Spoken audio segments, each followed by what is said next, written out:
Mesdames et messieurs, bonsoir. Bienvenue à notre émission Actu en débat. Actu en débat qui se propose chaque semaine de vous faire un tour d'horizon des principaux faits marquants de la semaine. Pour cette émission, nous avons deux thèmes sur lesquels nous allons débattre.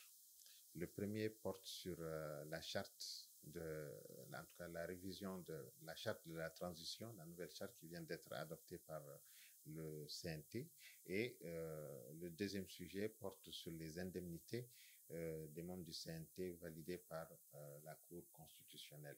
Mais avant de plonger sur ces sujets, nous allons faire un survol d'une affaire assez inédite, c'est le procès dit de l'avion présidentiel et des équipements militaires dont le verdict a été rendu hier, mardi 8 juillet. Pour débattre 2025, pour débattre de ces sujets avec moi sur ce plateau, je reçois un habitué de notre plateau, Youssouf Sissoko, directeur de publication de l'Alternance, de l'hebdomadaire de l'Alternance. Monsieur Sissoko, bonsoir. Bonsoir, Diop, et bonsoir à tous les téléspectateurs du thème.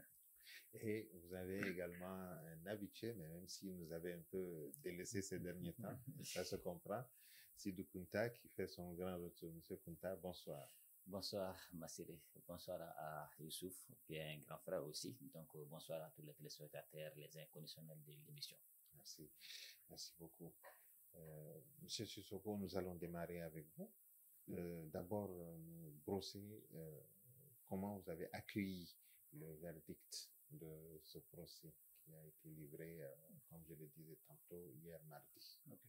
Bon, c'est comme vous le savez bien, hein, ce procès, le verdict est tombé à un moment quand même très crucial de la vie de la nation, parce que le pays traverse quand même une crise véritable. Mais à cela ne tienne, ceux qui avaient en tout cas en charge de juger ce dossier-là ont rendu un verdict, et dans ce verdict, la principale accusée, qui est Madame Boiré Félicie Sissoko, a été condamnée à 10 ans de prison ferme. D'Abitao à 7 ans, et d'autres ont été acquittés. Donc, en tout cas, c'est ce que la justice, c'est que ceux qui avaient la charge, en tout cas, de juger ce dossier-là, ont retenu contre, en tout cas, les accusés. Donc, moi, je pense que je ne commenterai pas, en tout cas, une décision de justice. Mais ce qui est sûr, c'est que j'aurais quand même voulu, j'aurais souhaité que, en tout cas, cette occasion soit mise à profit par la justice pour plus de réconciliation, pour plus d'apaisement. Mais en condamnant Fili, en tout cas, avec une telle peine, je crois que ça ne facilitera pas, si vous voulez bien, la réconciliation. Ça ne facilitera pas, c'est vrai, on dira que vraiment que force reste à la loi, que la justice soit rendue, c'est le souhait de tout le monde. Mais je pense que, franchement, j'aurais en tout cas aimé qu'on soit un tout petit peu clément, et que même en la condamnant pas à une peine aussi lourde que ça, mais dans tous les cas, c'est la justice qui a rendu en tout cas ce verdict. Je ne fais que me conformer à ça. Monsieur Kounta, vous êtes du même avis sur vous, parce que quand même c'est un procès assez retentissant, la durée, les accusés. Effectivement, les procès étaient vraiment attendus parce que l'affaire a assez duré depuis 2014-2015. Voilà, donc jusqu'à maintenant, on attendait au moins que la situation soit éclaircie. Bon, comme vous venez de le dire, le verdict est tombé. Bon, il y avait plusieurs accusés. Mais malheureusement, tous les accusés n'étaient pas présents au procès. Donc, il y en avait 4 personnes ici à Bamako. Voilà, d'autres ont été condamnés par contumace. Voilà, donc ça, c'est les frères Kouma et autres. Voilà, donc Ben Barka et autres qui ne sont pas là. Maintenant, pour ceux qui sont là, il y avait 4 qui étaient à la barre. Donc, déjà, 2 ont été condamnés. Donc, 2 ont été acquittés. Et en dehors de cela aussi, on parle d'une amende de 500 000 pour Fili et une amende de 300 000 pour Dabitao. Mais bon, souvent aussi, bon, les gens ont fait une confusion, j'ai vu ça hier. Les gens pensaient que l'amende là, c'est la somme à payer à l'État. Non. Il y a une somme colossale aussi qui a été décidée, 42 milliards, je crois, donc qui doit être payée à l'État. Donc voici un PSC qui est sorti du procès quand même. Bon, ce n'est pas la fin aussi. Les avocats aussi peuvent toujours pour faire les pourvoirs. Voilà, donc ils ont 3 jours pour faire les pourvoirs. On va voir s'ils vont vraiment faire cela ou bien s'ils vont se contenter de cette décision. Voilà. Mais quand même, je veux dire, ça vous réconforte quand même qu'un verdict soit rendu, parce qu'on attendait quand même que ça soit le cas, de connaître l'épilogue en tout cas. L'épilogue, même si on est resté un peu sur nos fins, mais quand même, il y a une décision qui est rendue. Voilà. Okay. D'accord. Donc, vous voulez ajouter quelque chose, M. Sissoko? Ok, c'est bon pour vous? Ouais. D'accord. Donc, maintenant, place au sujet dont nous allons vraiment débattre, la nouvelle charte de la constitution, de la transition. La nouvelle charte de la transition, je vais y arriver, qui vient d'être adoptée par le CNT après déjà l'adoption du projet. Je crois que c'était depuis le 12 juin, si ma mémoire est bonne, par le gouvernement. Monsieur Sissoko, que pensez-vous de ça? Est-ce que c'était attendu? Surtout que vous avez vu, ça ouvre des brèches pour que tout le monde puisse se présenter. On peut essayer de satisfaire tout le monde. Effectivement, ça n'a pas été une surprise pour moi. C'est le contraire qui allait me surprendre. Parce que d'abord, quand on sait le mode de désignation des membres de ce CNT-là, quand on sait en tout cas la qualité, en tout cas d'hommes et de femmes qui composent ce CNT-là, mais je ne suis nullement surpris en tout cas de cette décision qui a été entérinée, si vous voulez bien, par le CNT. Parce que tout simplement, le CNT, je l'ai dit en tout cas à d'autres occasions, au lieu d'être la voix du peuple, est devenu celle en tout cas du chef ou du prince du jour. Et c'est dommage parce que ce CNT aurait dû être en tout cas, si vous voulez bien, le haut lieu de débat démocratique, de débat pluriel, de débat tout court. Et j'aurais voulu quand même qu'avant d'adopter cette loi, qu'il y ait en tout cas des véritables débats et que, argument contre argument, qu'on arrive à convaincre l'opinion que vraiment, ça valait vraiment le coup d'adopter en tout cas cette loi relative à la révision de la charte.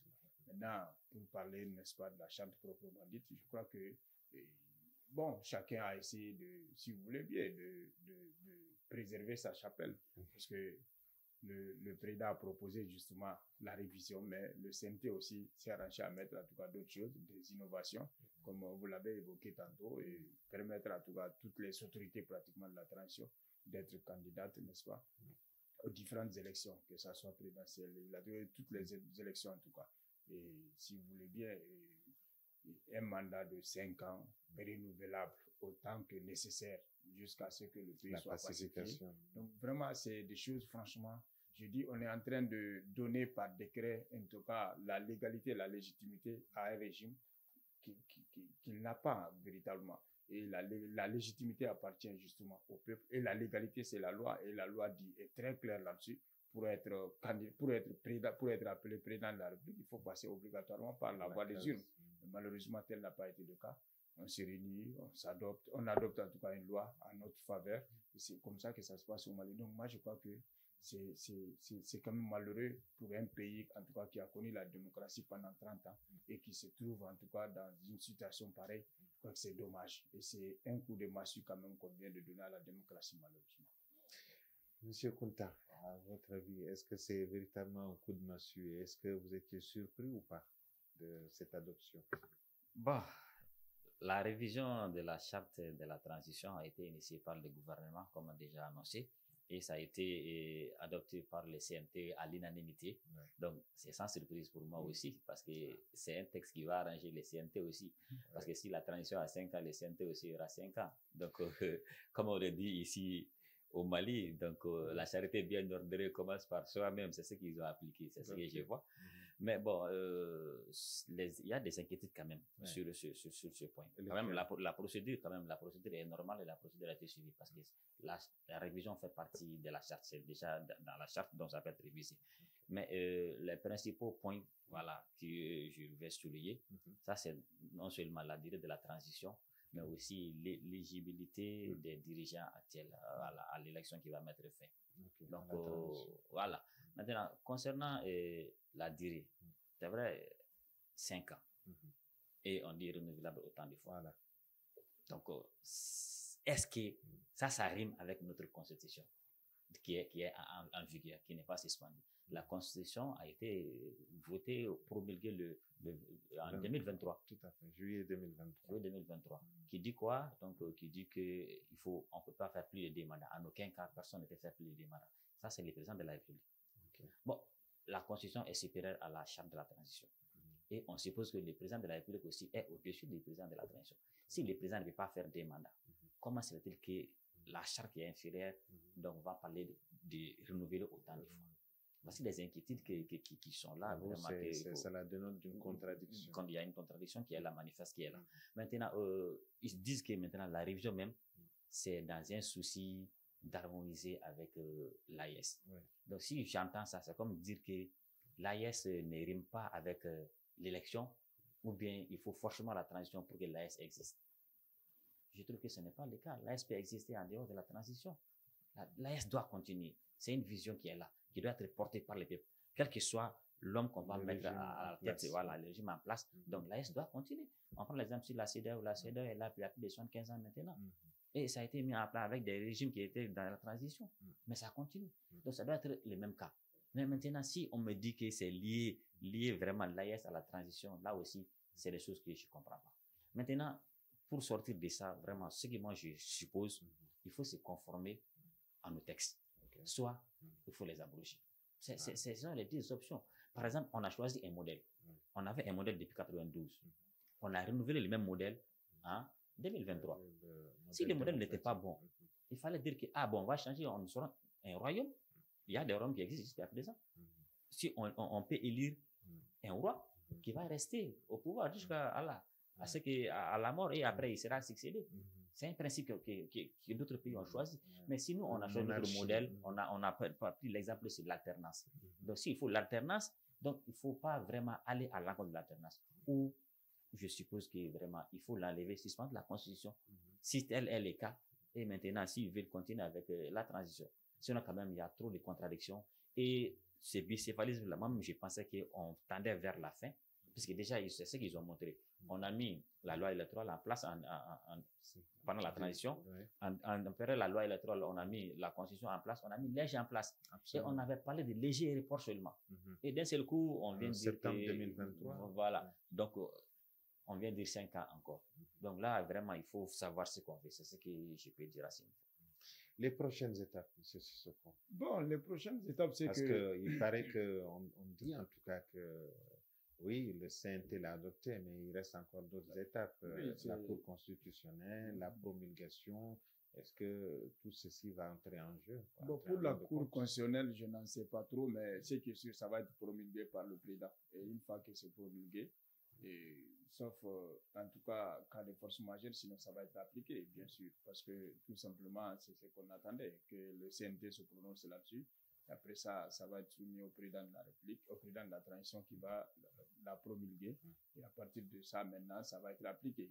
Donc ça veut dire tout simplement que nous allons peut-être bientôt appeler le président de la transition, président de la République, le président de la République par décret, bien sûr. Donc, et puis, voilà, les institutions, peut-être, pourquoi pas, on va peut-être certainement appeler les conseillers du CNT aussi, des députés et d'assemblée.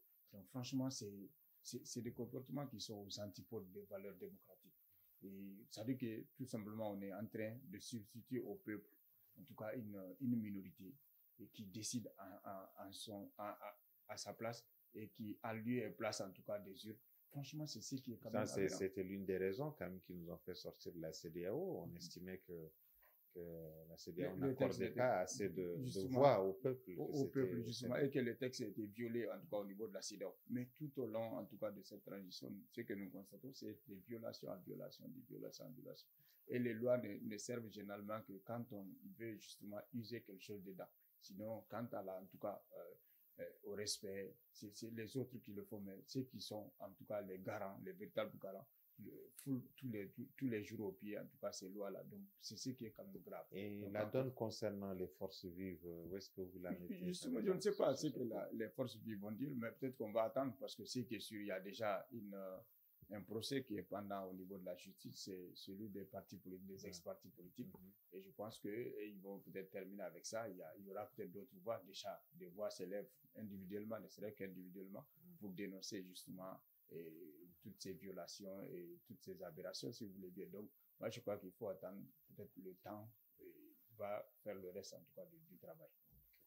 Les prochaines étapes, M. Kunta, selon vous, ce serait quoi? Et comment il faut sortir vraiment de cette situation? Bon, la prochaine étape, normalement, c'est la promulgation. Parce que je ne pense pas s'ils vont passer par la Cour constitutionnelle. Okay. Parce que je n'ai pas vu d'arrêt de la Cour constitutionnelle concernant la première révision. Parce que la première révision a été faite en 2022. Donc, si c'était passé par la Cour constitutionnelle, on allait voir au moins un arrêt, voilà, mais vous n'avez pas vu. Donc, je suppose que ce n'est pas passé par là-bas cette fois-ci aussi. Peut-être ça ne passera pas par là-bas. Surtout mais que le président, quand même, il doit passer pour être, je sais pas, pour prêter serment.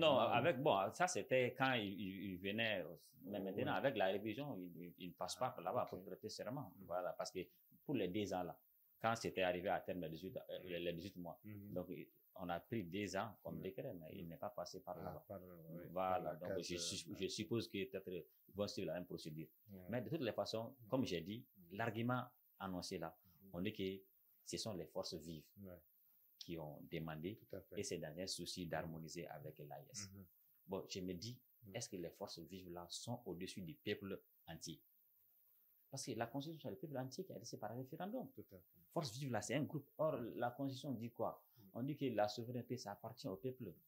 Le peuple entier. Aucun groupe ne peut, dire qu'il va remplacer, le peuple. Donc, c'est ça un peu l'inquiétude. Mais maintenant aussi, qu'est-ce qu'il faut faire? Il n'est pas trop tard pour mieux faire. Parce que c'est ce que nous, on peut les conseiller. Les solutions. Voilà, c'est ce que nous, on peut les conseiller. Il ne faut pas croire que nous sommes contre eux. Au contraire, quelqu'un qui dit que le chemin sur lequel tu es là est mauvais là, c'est ça, c'est les bons conseils. Mais celui qui te dit là, non, continue, n'écoute personne là. Mais il est ton premier ennemi. C'est ce que moi je vois. Ce que j'ai dit, les chemins qu'ils sont en train de prendre, c'est possible dans toute l'AES. On peut organiser des élections parce que le peuple est souverain. Si le peuple est d'accord avec les dirigeants actuels là, on va à l'élection, on vote pour eux et puis c'est fini. Quel est le problème? Il ne faut pas faire croire que l'AES ne rime pas avec les élections. C'est un modèle qu'on a choisi, donc il faut aller avec ça. On donne cette impression. Voilà, on ne donne pas l'impression là. Parce que, regarde, la transition là, ce n'est pas un mode de gouvernance. On prend l'exemple sur les pays dans le monde. Combien de pays sont en transition? À part nous, quelques rares pays qui sont en transition, il y a des royaumes. Si on ne veut pas d'alternance là, on peut changer notre modèle. On devient un royaume. C'est une possibilité. Donc, on va élire Assimi, il va rester là-bas. Tu vois, c'est que lui-même, il dit que je suis fatigué, je vais me reposer. Donc, maintenant, on se conforme au texte là. Soit on change de modèle. Ça, c'est l'option qui est là. C'est comme, pour moi, l'AES, c'est un prétexte. Comme me disait hier un camarade, il dit qu'il y a les textes, il y a le contexte, il y a les prétextes. Donc, nous sommes dans les prétextes comme ça. Oui, en fait, ajouter quelque chose toujours par rapport au conseil, parce que effectivement, je suis tout à fait d'accord avec mon confrère Kunta. C'est-à-dire qu'en fait, il faudrait quand même que les autorités comprennent que nous ne sommes pas contre elle, la réalité, mais c'est-à-dire que ce qui est bon pour eux, pour elles, ce qui est bon pour le pays, c'est ce que nous préconisons. Mais en fait, nous ne pouvons pas demeurer éternellement dans ce statu quo-là. C'est-à-dire qu'on ne va pas aux élections. Et ceux qui disent que oui, la démocratie, le modèle occidental, etc., etc. Mais franchement, c'est un faux débat. Ça veut dire qu'ils ne comprennent même pas ce que c'est que la démocratie. C'est justement l'implication du peuple, en tout cas, la prise, en tout cas, de son destin. Quand le peuple prend son destin en main, c'est ça la démocratie. Que le peuple soit impliqué, en tout cas, en amont et en aval, en tout cas, de la décision lui concernant. C'est réellement ça, la démocratie. Maintenant, si vous voulez outrepasser ça pour justement vous donner en tout cas un mandat, un pouvoir que le peuple ne vous a pas donné, franchement, dites-vous tout simplement que c'est un pouvoir très éphémère et faisons en sorte que nous puissions sortir de la transition. Parce qu'une transition qui dure, franchement, ça amène des problèmes. Et on est sur une chaise éjectable. Donc, faisons de telle sorte que les élections puissent être organisées, qu'on trouve en tout cas un moyen, parce que déjà, notre partenaire qui est la Russie, qui est Poutine, il a eu quand même à dire à un membre de l'AES, à un président de l'AES, d'aller aux élections, de signer le retour à l'ordre constitutionnel. Ça veut dire tout simplement ici que la caution du peuple là, elle est vraiment de l'or pour une autorité. Et tant que vous n'avez pas ça, dites-vous que vous êtes fragile, vous êtes en tout cas exposé à tout. Donc faisons de telle sorte qu'on sorte justement de ça. Et ne pensez pas que ce silence-là du peuple là est un soutien, loin de là. Le peuple est là. Souvent, il donne l'impression d'être naïf, mais il veille au grain. Et le jour où ce peuple va se soulever, que Dieu nous en préserve. En tout cas, on espère que la sagesse pourra l'emporter et que finalement le bon sens également pourra prendre le dessus. Nous étions au CNT, nous allons y rester un peu encore, mais là, cette fois-ci, on va peut-être déplacer un peu le curseur vers la, la Cour suprême. La Cour suprême, c'est la Cour suprême, la Cour constitutionnelle, voilà, autant pour moi, la Cour constitutionnelle qui vient de valider les indemnités des membres du CNT avec une rétroactivité. Monsieur Kunta, comment vous avez apprécié cette décision? Bon, il y a un adage, donc c'est ici que cet adage-là a tout son sens ici. On dit que l'avenir sort du passé. Bon, c'est ce que le CNT a appliqué parce qu'ils ont tiré les leçons des erreurs de la 5e législature. La 5e législature, bon, il y avait les mêmes indemnités. Quand le CNT est venu, ils ont trouvé qu'il y avait ces indemnités qui étaient déjà là, donc qui étaient perçues par les députés. Donc, comme ils sont là, même s'ils ne sont pas des députés, parce que la Cour constitutionnelle a déjà tranché ça aussi, donc ce sont des conseillers, mais ils se sont donné les mêmes indemnités.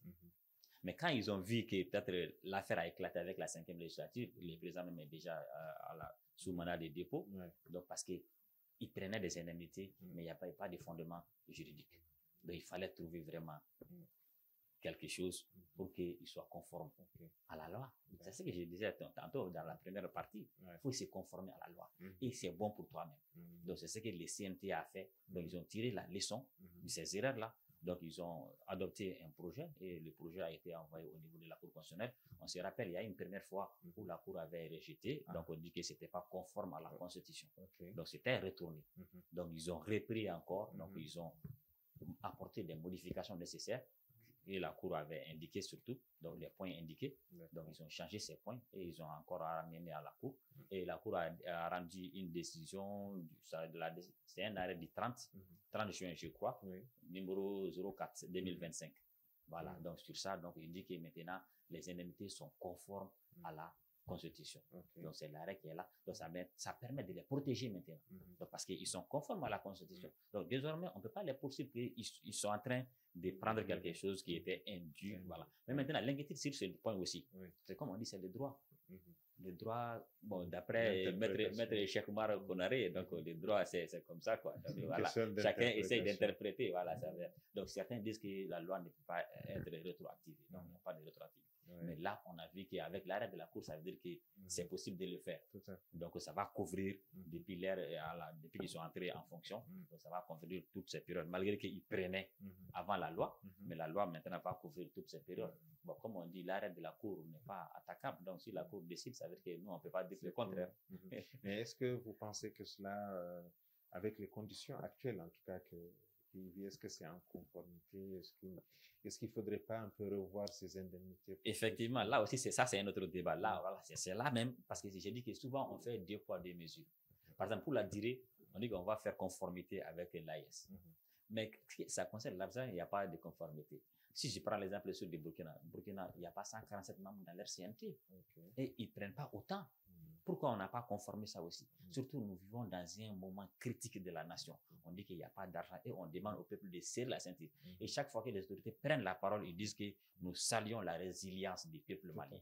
Donc, eux aussi, ils doivent montrer l'exemple. C'est vrai, ils ont dit qu'ils ont abandonné les indemnités de monture.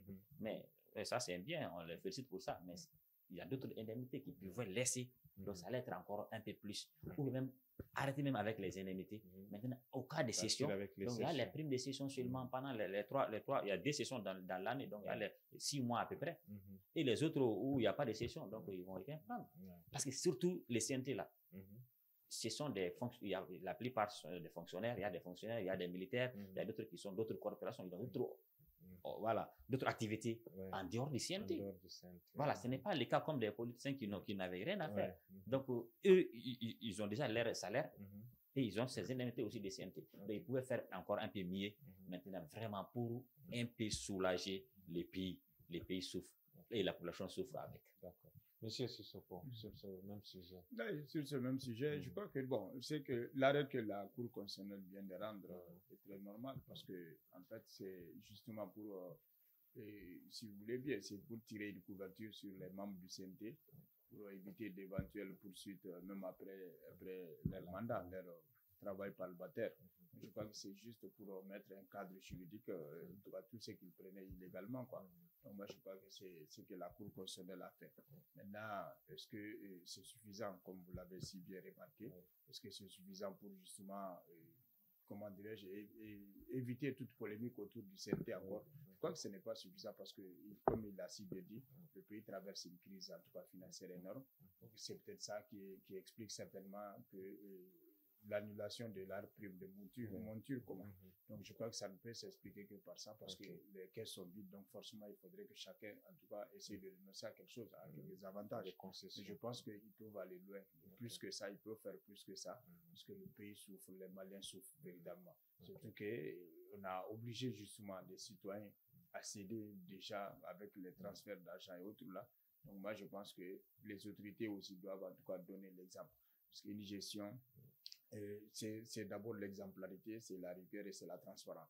Donc il faudrait que les autorités comprennent cela et que CNT, présidence et puis primature, etc., membres du gouvernement, que tout le monde essaie de renoncer à quelque chose pour justement, en tout cas, donner la bonne impression au peuple que voilà, c'est pas le peuple seul qui souffre et que c'est tout le monde qui accepte justement parce que nous traversons une situation difficile.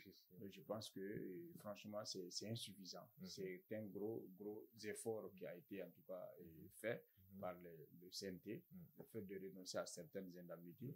Mais je pense que même le côté rétroactivité aussi de la loi, je crois que c'est explicable. En tout cas, c'est discutable parce que beaucoup de juristes pensent que, bon, un décret qui a été pris sous la transition, un autre décret peut abroger ça après. Parce que c'est que sur certains ont été poursuivis, d'autres sont en prison déjà pour ça. Donc, alors qu'ils ont quand même bénéficié des avantages sans être en tout cas mis dans un cadre juridique. Donc, je crois que c'est un débat et le débat n'est pas, à mon avis, clos. Bon, en tout cas, nous allons que suivre. Je pense que c'est tout simplement cela. Cette émission est à présent terminée. Et je veux vraiment vous remercier du plus profond de mon cœur, Monsieur Sissoko, pour avoir accepté notre invitation. Merci beaucoup, Monsieur Sissoko. Un habitué, comme je l'ai dit, et également un habitué qui nous avait fui un peu, mais il est de retour et puis en pleine forme. Monsieur Kunta, merci beaucoup. Merci bien. Et nous remercions également nos chers téléspectateurs et nous leur donnons rendez-vous la semaine prochaine. Merci.